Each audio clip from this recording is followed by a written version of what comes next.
Hi guys, we are continuing our lessons with next topic. And our topic is tips for winning social commerce program. First tip, start with a goal. Every solid strategy actually starts with a solid goal. You should work with your team and find out which platforms work mostly for you. What's actually goal setting?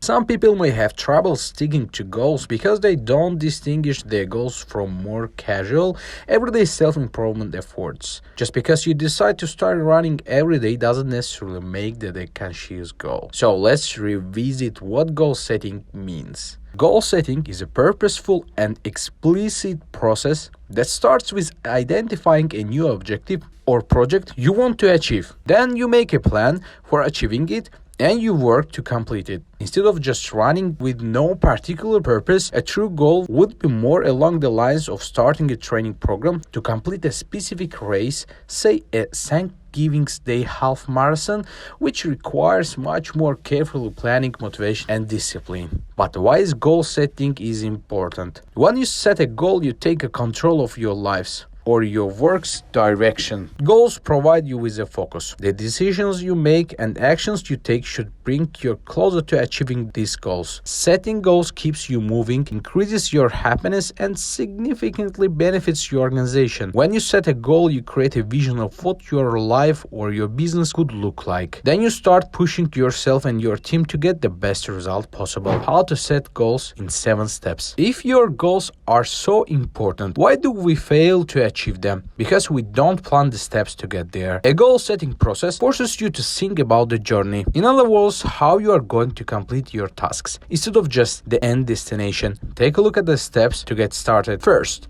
think about the results you want to see. Before you set a goal, take a closer look at what you are trying to achieve and ask yourself the following questions. Is this goal something you truly want? Or is it important enough to pour hours of time and efforts in it? If you are not willing to put in the time, it may not be worth pursuing. If you create a long list of goals to pursue all at the same time, you may have difficult time achieving any of them. Instead, use the question about to determine which goals matter the most to you right now and then focus on those few that is more important for your company. Second, create SMART goals. Once you have zeroed in on what you actually want, ensure your goal meets the SMART criteria. It should be specific, measurable, attainable, realistic, and time-bound. The most important part of SMART goal setting is to make your goal specific so you can clearly track your progress and know whether you met the goal. The more specific you can be with your goal, the higher chance you will complete it. For example, many people set goals to lose weight, but they don't always decide how much weight they want to lose and when they want to accomplish this goal. This is the same for your company. A specific goal would be I want to lose 25 pounds by the 4th of July.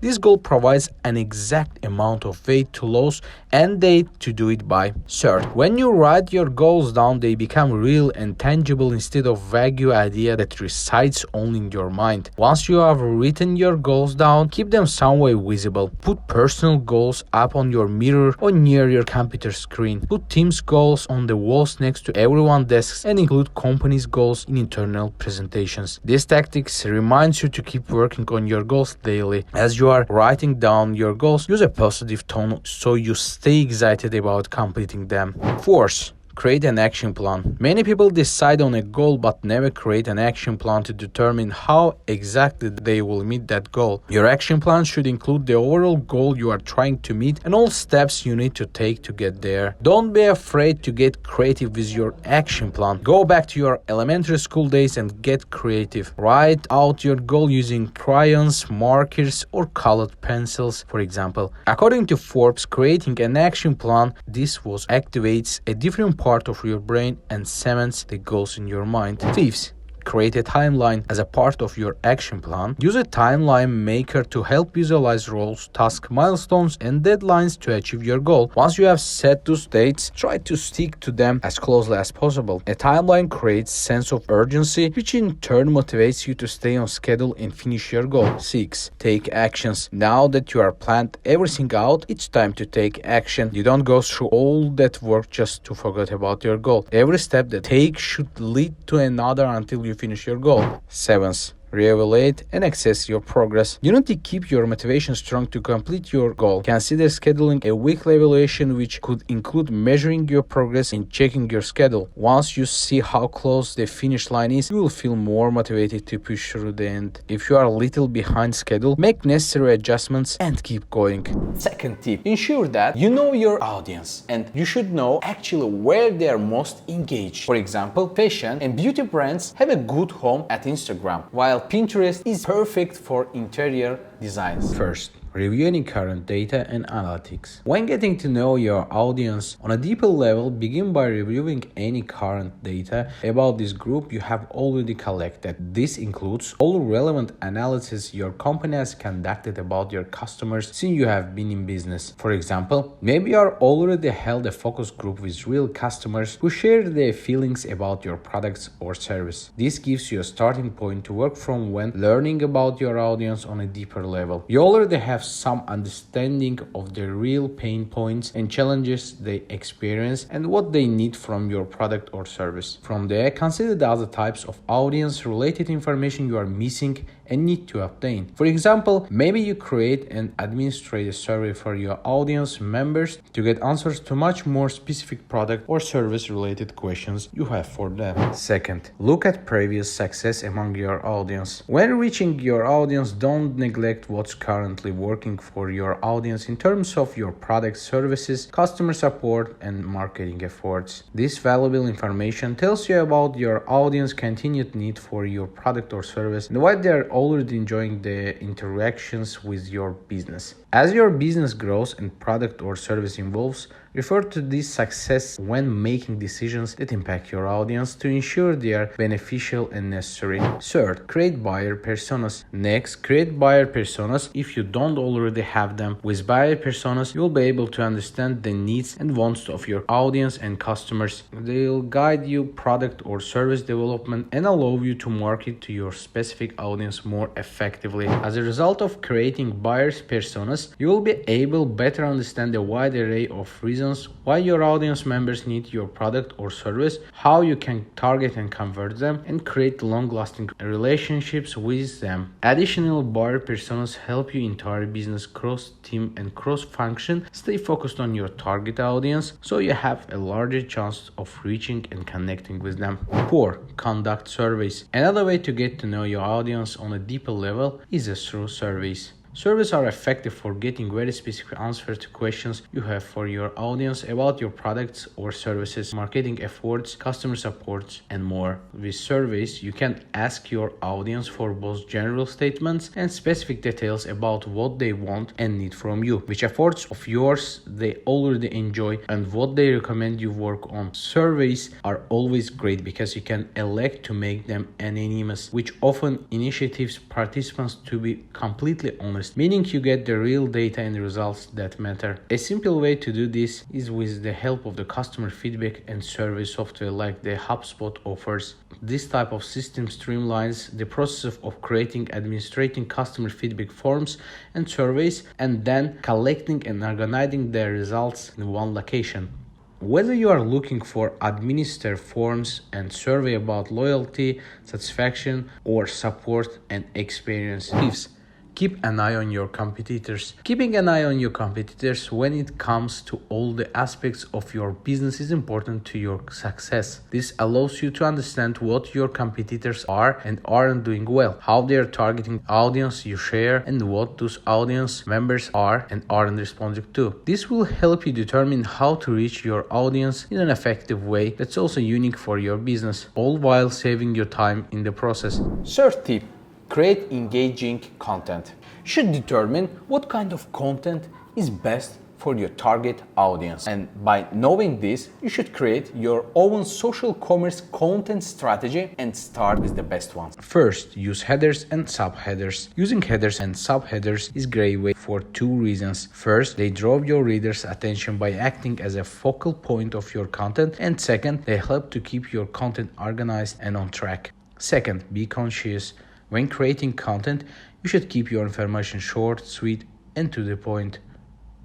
Run-on sentences or information that is overwhelming isn't engaging, it's boring and hard to follow. Third, use graphics.